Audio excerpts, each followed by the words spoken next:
Alright guys, what's going on today?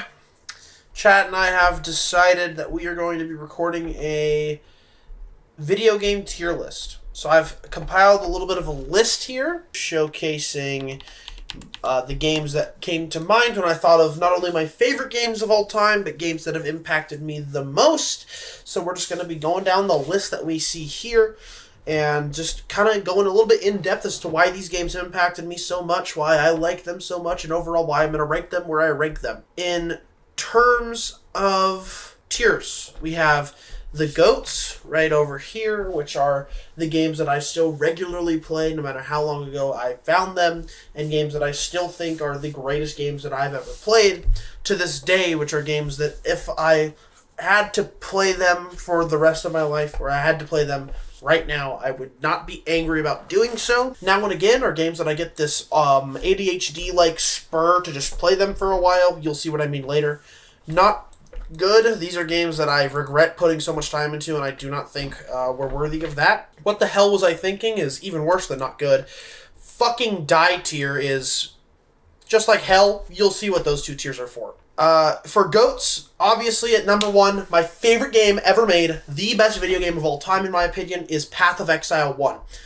Path of Exile is a game that really does everything that you could ever want from a game. It has infinite content, it has infinite replayability, the game is designed around every class being so fun, with all the ascendancies being so fun, and gearing and leveling being so fun that you do it every 3 months, or 9 of them, if you're in 2025, and I mean, it's perfect. I could not ask for anything more.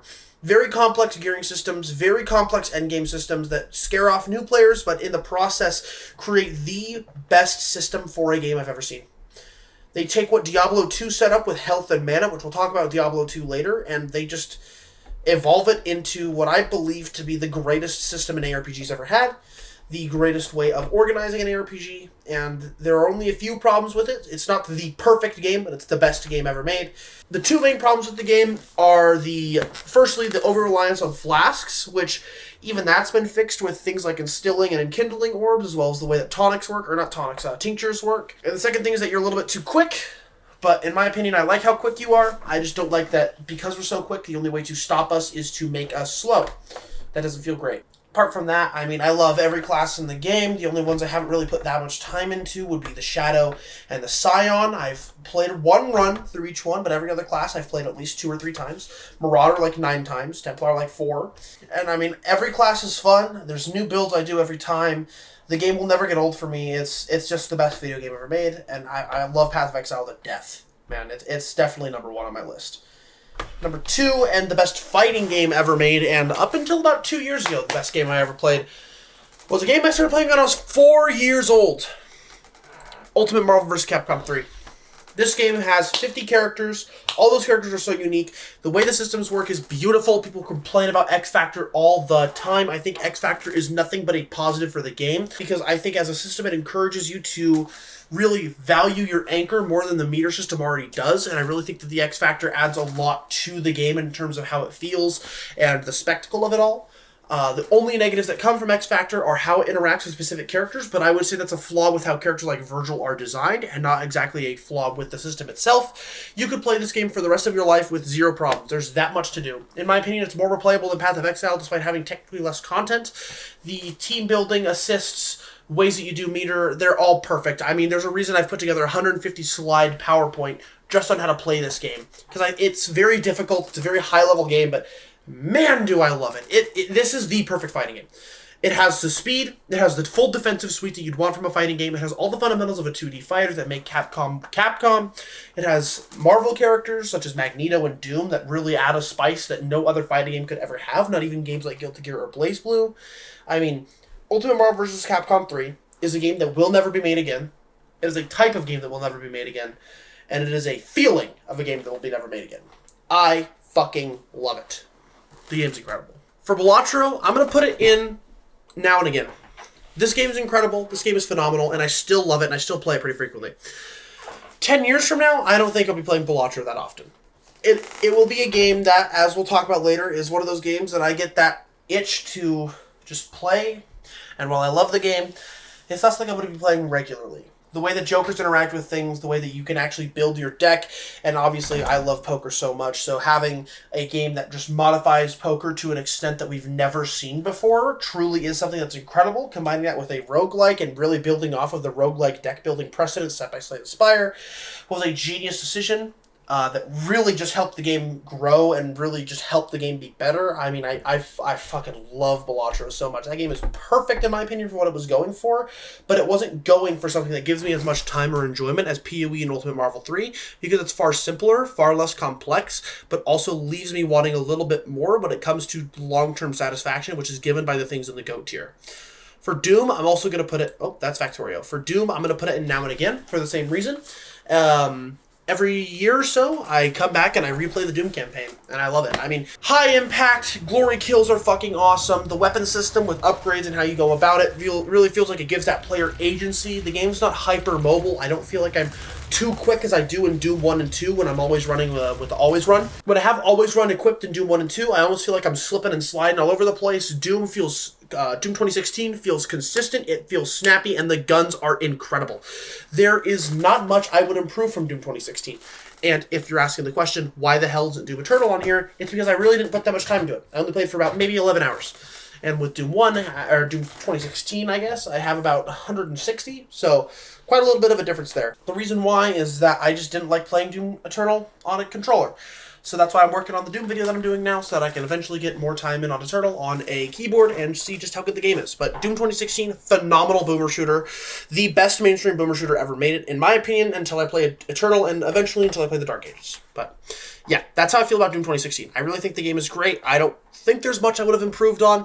I do understand that this game is more strafe and shoot, and Eternal's supposed to be more jump and shoot, and now Dark Ages is supposed to be stand and shoot. I think those are all really good design philosophies to change up the games, and generally I am a strafe and shoot kind of guy when I play games, so Doom really fits in with my playstyle, and the whole aesthetic of the game, the art of the game, everything is perfect.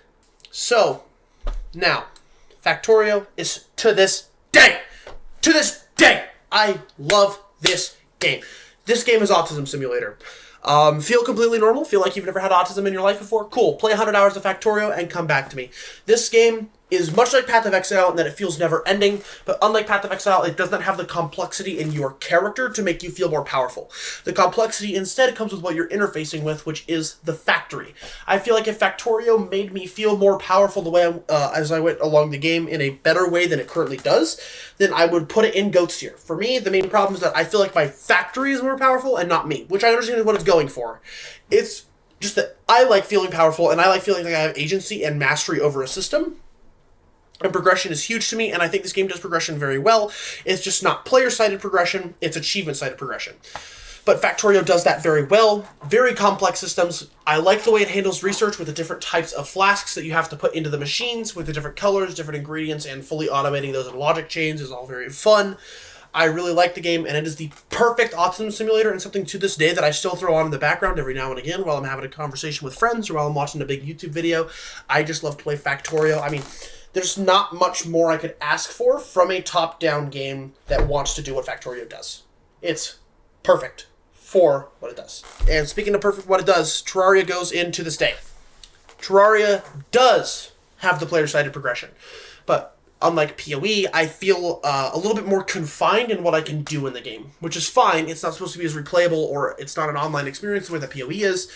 I just feel like with Terraria, I get to the Moonlord, and I'm like, okay, I'm done for 2 years. And then I come back, I love the shit out of the game, beat the Moonlord, okay, I'm done for 2 years. But the progression up until then, and the time that you spend progressing your character, feels fucking phenomenal. Especially with the class system between Melee, Ranger, Summoner, and Mage. All 4 of those choices are incredibly fun in way different ways. Even with Ranger alone, you have guns versus bows. With Melee, you have flails and yo-yos versus swords. Things like that, where it just gives you not build qualities the way that Path of Exile has, but definitely variety and player agency over player mastery, which I think is an incredible way to go about it. I really do think that Terraria does what Minecraft never could have. And I think now's a good time to actually clarify a little bit more that I'm talking about the quality of the game, but I'm also talking about how satisfied I am with the time that I put in and how much I want to put more time into it. So, for example, not good. There's very few, there's a couple games on here that I don't think are good games, but not good and what the hell was I thinking, as well as fucking die. Hell is different, but fucking die, what the hell was I thinking, and not good, are more meant to indicate that I don't want to put more time into the games, or I regret how much time I put into the games. These ones up here are how much more time I want to put, but I'm fully satisfied with what I've put so far. Mullet Mad Jack is a now and again game. Mullet Mad Jack, I feel, is one of those games where every time I play it, I feel exhilarated, but I don't want to play it for long. Technically, I still haven't beaten this game. I'm on floor 5, or tower 5, I guess. I'm on, like, my highest score, or I just got to 6, actually, the other day.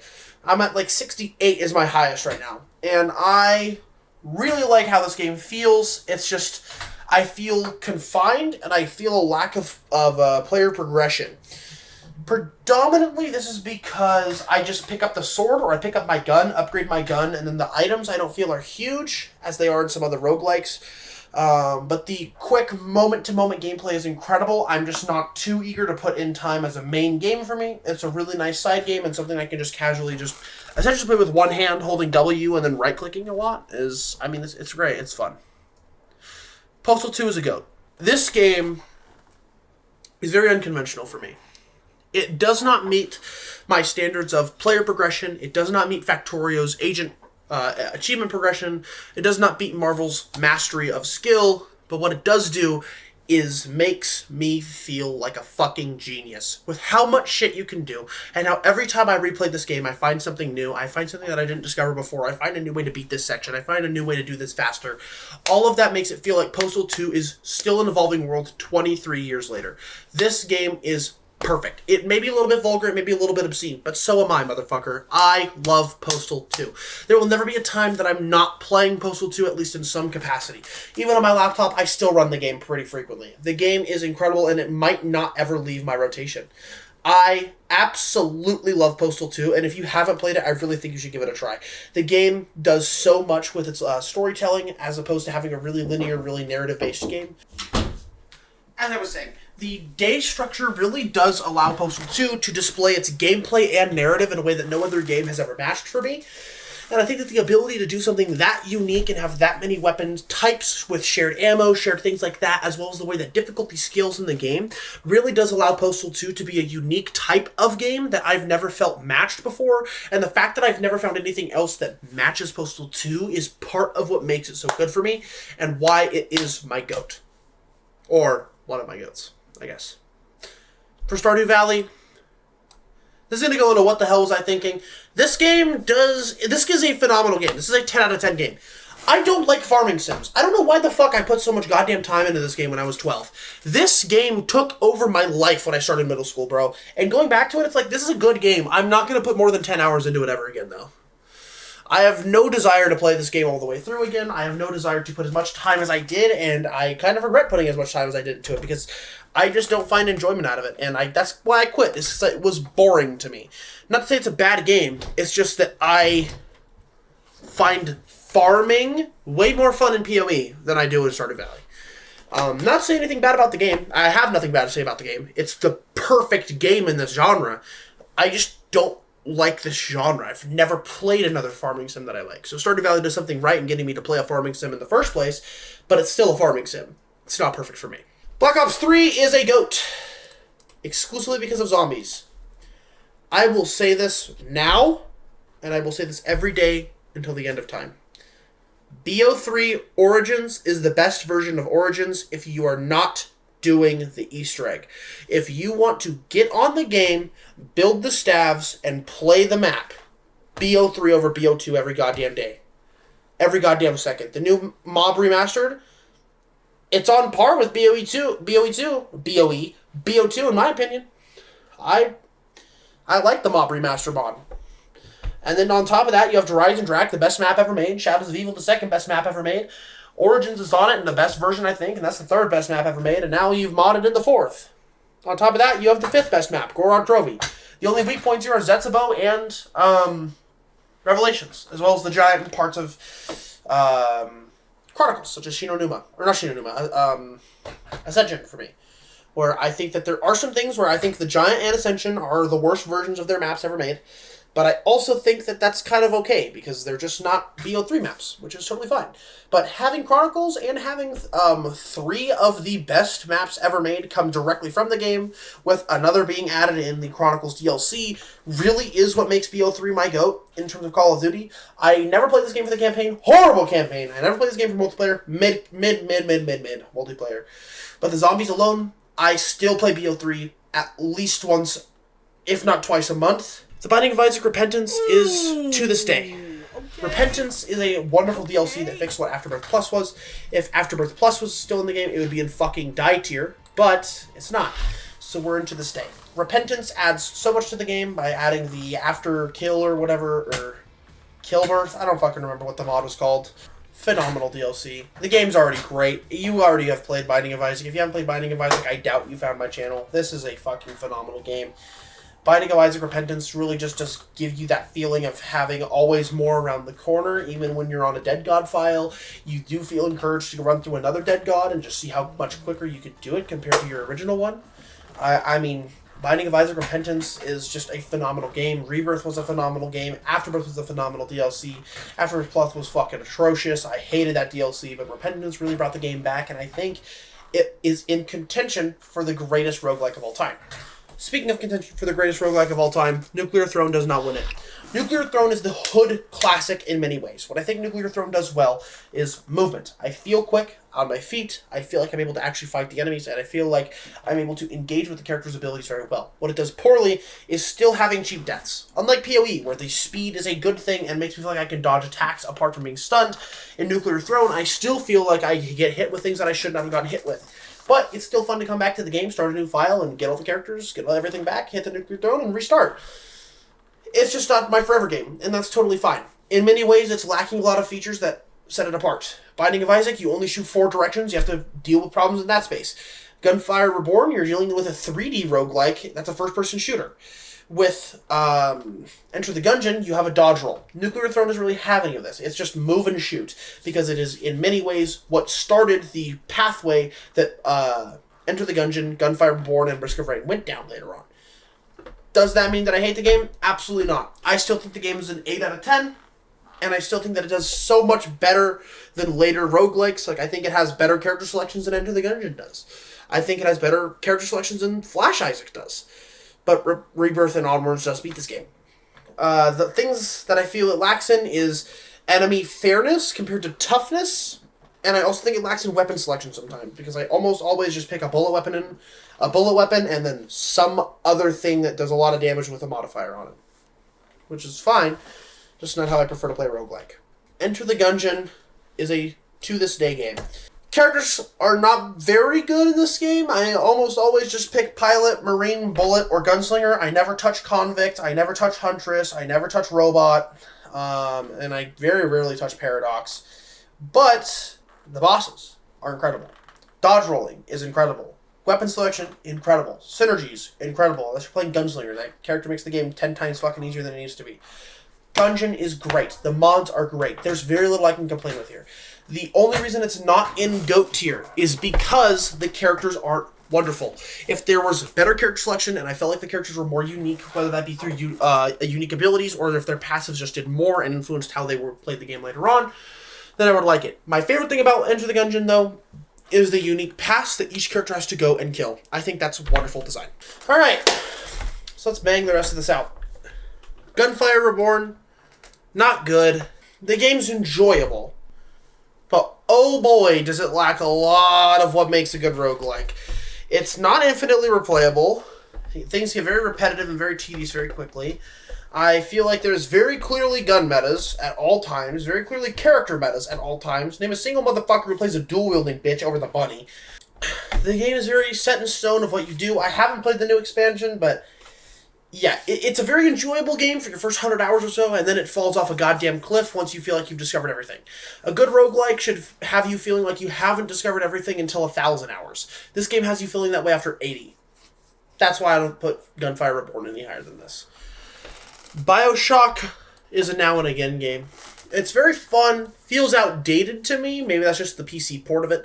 Because I prefer to play this over remastered. That being said, I haven't tried remastered. I just always play this version. The way that plasmids work is fucking genius. What a wonderful way to implement a system. Between guns and plasmids, I feel like you really do get to explore a lot of this game. The way that the environments work with it makes a wonderful single-player experience, and having enemies like the Big Daddy does make the world feel threatening, especially with the unique environment of Atlantis.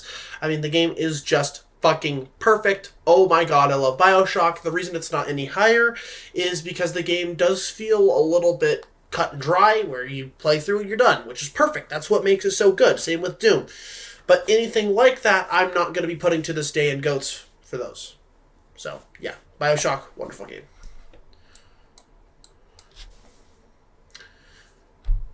Actually, fucking Die. No, fucking Die is reserved for something coming up very soon. What the hell was I thinking with how many hours I put into Borderlands 3? I don't like the characters. The only one I like is Zane. And Mose, but I only like Mose because Mose is broken. Amara is wholly boring for a siren. Boring. Flak is like zero better. Who cares? I don't give a fuck about Flak. I don't care at all. I did just replay the game, played all 4 classes. I still don't care. I still don't fucking care. Looting doesn't really feel rewarding once you know what you're looking for. Getting it is very fun, but I don't intend to ever come back to Borderlands 3. I just had a really big phase with it, and at the end of that phase, I was like, wow, this game is not nearly as good as I fucking thought it was. But, okay. Borderlands 2 is a to-this-day game, and why is it a to-this-day game? Just like Doom and BioShock, it is a single-player game. The reason why I have it above Doom and BioShock, however, is because very clearly it has more replay factor. 6 replayable classes, a very long game with an extensive endgame, and many episodes and expansions that really flesh out the experience. Beautiful. Borderlands 2 is incredibly replayable, and I really do love the game. Borderlands 2 is the perfect looter shooter. The only thing I could have asked for is more endgame, closer to how Path of Exile does it, but you know what? That's fine. Let's get these out of the way.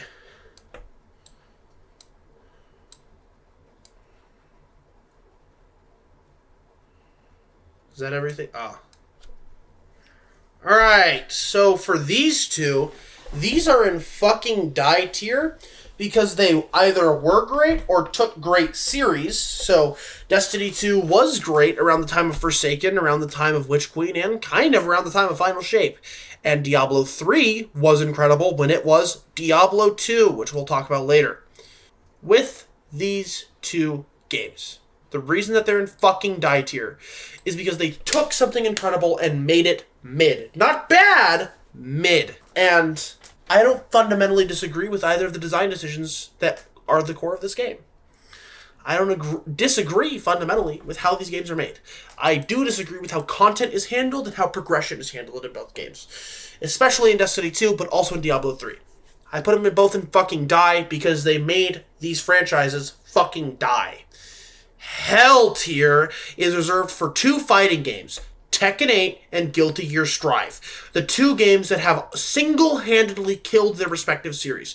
Tekken 8 by making everything complete fucking bullshit, focusing way more on knowledge checks than actual skillful defense and offense, focusing way too much on MTX compared to actual good customization that Tekken 7 had, adding Clive fucking Rossfield, and just completely changing what Tekken was about fundamentally from the gameplay side in ways that do not benefit the player. Tekken 8 has killed the franchise, and it's why I'm writing a ginormous video essay about how the main antagonist of Tekken 8 is not Kazuya Mishima, it's Katsuhiro Harada.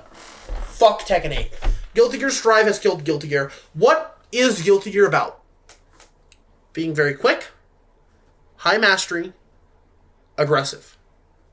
What is Guilty Gear Strive about? Being very slow, being very easy, being very defensive. It's not a Guilty Gear game. And the fact that it's not a Guilty Gear game, and yet it's done so well with the Guilty Gear title, means that we're never getting XR3. Ever. It's just not going to happen. And adding Lucy from Cyberpunk does nothing to boost my confidence in the game. Also, adding fucking Under Night In-Birth also doesn't add conflicts to the game. Not because Under Night In-Birth is bad, but because what the fuck is Unica? And who cares? This is the third best video game ever made. Yes, I'm being a hypocrite, because Doom and Bioshock are both in Now and Again. And Fallout New Vegas, unlike Borderlands 2, does not have unique classes. But what Fallout New Vegas does have is a story so good, a world so good, guns so good, builds so good, and choices so good that I will always come back. Between Mr. House, the Legion, yourself, and the NCR, there's nothing better in gaming. I mean, you get to make the most impactful choice I've ever seen. You get to pick your stats and really build your character out in a way that would be improved upon in Fallout 4, but in a way where that character interacts with the world better than any other RPG ever made. The game feels Fallout-y, it feels like you're in the post-apocalypse, and it feels like the fate of the region is in your hand. And also the fact that we get these incredibly fleshed out factions really just means that it is the best role-playing game ever designed, and will be the best role-playing game ever designed. In terms of actually playing a role, you feel like the courier. Fallout New Vegas is fucking phenomenal. And if H-Bomber Guy and everyone else hadn't already beat me to it, I would be writing a video essay on it. But I don't really see the purpose. Fallout 4, what the hell was I thinking? Fun game, bad game. Fun game, bad game. Horrible story, horrible character. Fucking, I don't give a shit about Noah, Noel, or whatever the fuck their names are. Lawyer and soldier, but they're not different at all. Fucking Sean! It's like you're looking for your kid and instead you're farming fucking fence posts. The world feels relatively dry outside of the nuclear sea. I don't give a fuck about the Minutemen. I definitely don't give a fuck about the Brotherhood of Steel and all of their problems. I fucking hate the Institute. Nothing feels good. The Underground Railroad is... Sorry, I died of boredom thinking about the fucking railroad. The game wants to be New Vegas so bad, and it does none of the things that made New Vegas good. But it improves the gameplay systems. The game is so much fun. But I don't feel like anything matters when I'm playing an RPG, man. Fallout 5 is going to be horrible. Sucks, but you know what? That's what happens. Forager, for me, goes in the not good tier, predominantly because I feel the game is way too limiting in terms of reaching an end point for me to ever want to put more time into it. It's a great game. Actually, I'm going to change not good to... I'm done, thank you. Why didn't it center? Whatever. I don't care. It should center, but it's not gonna. Forager's a game where I do really feel like I am progressing as a character, but I feel like that progression ends about halfway before the game does. And from there, the game's not a slog, it just turns into Factorio without actually committing to being Factorio. The game's really fun, but once you beat it, there's not much else to come back to. When you do come back a couple years later, you're going to love the game again. Then you beat it, and there's not much to come back to. And whereas, to this day, and Now and Again games, I come back to every 1 or 2 years, or if not every couple months, Forager I come back to every half a decade. So, twice or 3 times at this point. Once when I played it, once a couple years after that, once 4 years after that, and I'm probably going to play the game again in 2027. Great game. Just not as large of a scope. Xrd is a Now and Again game. Xrd is perfect, but it's too much. Whereas Marvel 3 perfects speed by having it be a 3-player game and having a bunch of systems that benefit the speed, like DHCs and tax. Xrd Rev 2 is a game that's much like the Path of Exile of fighting games, where things are so complicated that even someone like me doesn't really understand the concept of dead angles correctly, doesn't understand fatal counters, things like this, where, or what is it, lethal, where you all crash and the game fucking freezes for 12 seconds. That kind of shit is like, whatever, I feel like supers are really mid, but the use of tension is the thing that keeps coming back. With how quick you are and how you use meter, I really do think that Xrd Rev 2 is a phenomenal game that really does what you need it to do. And, I mean, I just couldn't ask for a better Guilty Gear game. So, yeah, it goes in Now and Again for me. This game is way too defensive. Tekken 7 is way too defensive of a game. This game is, don't hit me, don't, stop, no. Until you just get plus frames and you go, and you do the... I mean, there's a reason why Tekken 7 created a new character archetype titled Flying Through the Air with Bullshit from 10 Miles Away. It's because of characters like Noctis and Kunimitsu, where it's like, yeah, the best player of all time, Arslan Ash, plays Kunimitsu. Cool. That doesn't mean the character's not a fucking bitch. Oh my god, fucking kunai! And then you teleport across the goddamn screen? Hell no. But they didn't kill the game like this fucker did, so you know what? Have fun. Actually, you're going at the bottom of the tier list. Ultra Kill's a goat. The perfect boomer shooter.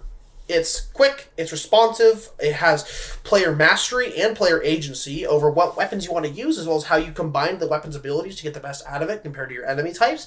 It does wonderful in terms of aesthetics, better than any game I've ever played in my life. It has the best aesthetics ever, the best soundtrack ever, apart from maybe Doom. And what it also does is gives you the best enemy variety in shooter history. This game is phenomenal. I love Ultra Kill, and I have nothing else to say about it. It's just perfect, man.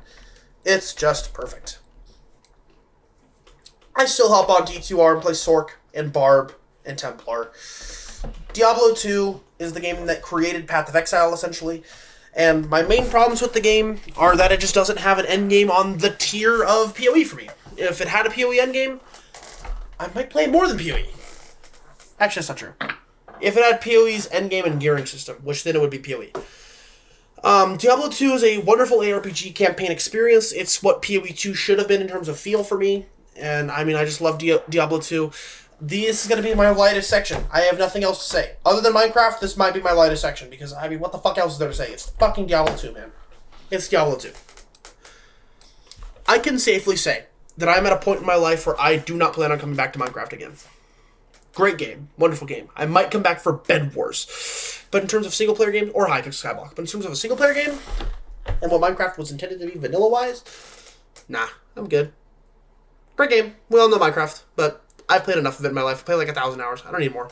It's good. Uni 2 has the best fighting game system ever made in Grid. I think GRD is fucking phenomenal. Grid is so good. You get grid breaks, you get grid drives, or whatever the fuck you call it when you roam and cancel your moves, and you're always in this constant battle for grid while also managing your meter with your EX moves, and the way the combo system works, it feels so snappy yet floaty.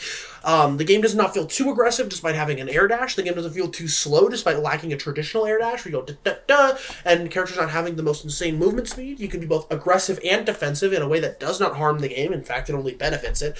And I really do think that Under Night 2 is the perfection of the French bread system. It's better than any Melty Blood. It's better than Uniclair. It's better than Eunice. It's also better than pretty much every other Arc System game. I think that Under Night 2 is the best anime game ever made, unless you count Marvel as anime. Under Night 2 is phenomenal. Characters like Wagner and Laundrika, characters like Byakuya, characters like Akatsuki, all these characters are fucking incredible designs. They all do incredibly different things, and the shield fucker too. They all do incredibly different things. Hold on. They all do incredibly different things. They all do them in incredibly different ways. They all provide you with these unique combo systems, and they interact with the combo system in ways that are really fun. They have unique special moves, unique traits, unique dragon punch abilities. It's all incredible. Under Night 2 has so much depth. It does so much for the genre. It does so much for the developer. Under Night 2 is a perfection of what Melty Blood should have been, and a perfection of unique systems in Grid. I love Under Night 2. And I truly do feel like in this game, there is no such thing as a bullshit death. As much as you want to complain about certain characters being top tier and not top tier, characters like Carmine and characters like Byakuya do very unique things, but still feel fair because everyone does incredibly unique things, except for maybe characters like Wagner and kind of Enkidu. But, man, Under Night 2 is just a phenomenal fucking game. And now for the classics. These two games, man. The best of their genres. The best platform fighter, the best 3D fighter. Both of these games, people have many problems with, saying that they're too fast, matches go on for too long, depending on how they go about. The game is too complicated. I don't give a fuck. So much complexity. They are the Path of Exile 2, or the Path of Exile of their genres. PoE is my benchmark for all their video games now. Marvel 3 is the trad fighter of PoE. This is the PoE of traditional RPGs. This is the PoE of sandbox games. This is the PoE of round-based PvE game modes. This is the PoE of boomer shooters, and these are the PoEs of Melee being the platform fighter and Tekken Tag 2 being the 3D fighter. And the reason I said that they're all the Path of Exiles of them is that they provide a lot of complexity, a lot of depth, and they bring you ways for you to come back to the game. Melee does this by having incredibly complex systems, and this is where the biggest piece of debate comes when it comes to discussing Melee. Do we count Melee? Because we are not playing it the way that the developers intended. I say yes, because who the fuck cares? Who cares, man? This shit is still phenomenal. Actually, I just want to see if I can make this perfect. I can't. I need one more game. That's unfortunate. But yes, Melee is an incredibly complex game that we do not play how the developers intended, but who cares? It's still Melee. And that version of Melee, which I understand this is the wrong box art, but I am too lazy to fix it, that version of Melee is still great.